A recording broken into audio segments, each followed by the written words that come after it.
সকল প্রশংসা আল্লাহর।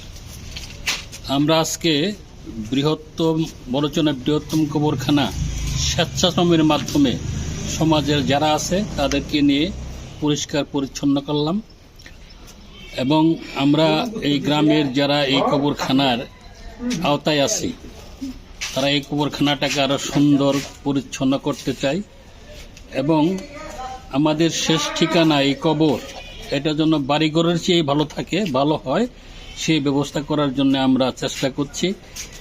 আমাদের বর্তমানে কাজ চলমান।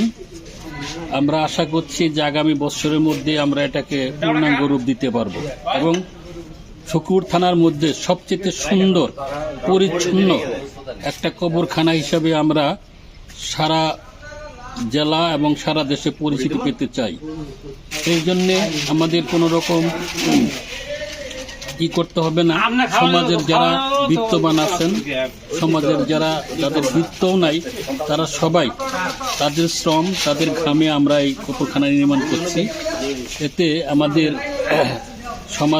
সামাজিক যে উন্নয়ন, সমাজের যে কাজ, আমাদের বড়জনার যারা ইয়ং যুব সমাজ তারা স্বেচ্ছায় কাজ করছে এবং আজকে আমরা এই কবরখানাটা পরিষ্কার করলাম। বর্ষার পরে আমরা আগামীতে চেষ্টা করব এটাকে পূর্ণাঙ্গ একটা রূপ দিয়ে আধুনিক কবরখানা হিসাবে যাতে পরিচিত পায় তার লোকে কাজ করার জন্যে।